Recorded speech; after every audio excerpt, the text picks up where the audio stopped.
Hacker কি রে ভাই, এটা কেমন হ্যাক? কই মারতেছে, কই লাগতেছে, এ তো গান দিয়ে বুলেটও ফায়ার করতেছে না, খালি গান সুইচ করতেছে, হেড লাগতেছে কি?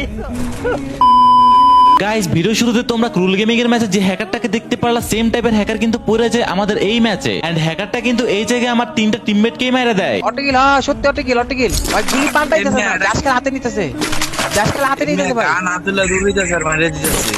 আর এই জায়গায় আমার টিমমেটরা বারবার বলতেছে ওদেরকে নাকি হ্যাকারে মাইরা দিছে। যদিও আমি ওদের কথা বিশ্বাস করি নাই, আমি ভেবেছিলাম ওরা হয়তো মিথ্যে বলতেছিল। কিন্তু গাইস, তোমরা শুনলে অবাক হবা যে এই ম্যাচে আসলে হ্যাকার পড়ে, তবে একটা হ্যাকার না, বরং 8 থেকে 10টা হ্যাকার পড়ে। আর এই জায়গায় আমি কিন্তু একটা হ্যাকার হাতে মারা খেয়ে যাই। তবে এই ম্যাচে যতগুলো হ্যাকার পড়ে, এগুলো একটাও কিন্তু কোনো সাধারণ হ্যাকার ছিল না। আসলে সত্যি বলতে গাইস, এই ম্যাচে আমরা ছিলাম দর্শক হিসেবে, কেননা পুরোটা ম্যাচই খেললো হ্যাকাররা। তো এটা বলার কারণ হলো, একবার এই হ্যাকার ওই হ্যাকারে মারতেছে, আবার ওই হ্যাকার এই হ্যাকারে মারতেছে, কি একটা অবস্থা। আর যাই হোক গাইস, বর্তমানে পিসি লবিতে আমাদের সাথে প্রতিটা ম্যাচে এরকম 4-5টা হ্যাকার পড়ে। তবে আমি কিন্তু হ্যাকারকে নিয়ে কোনো ভিডিও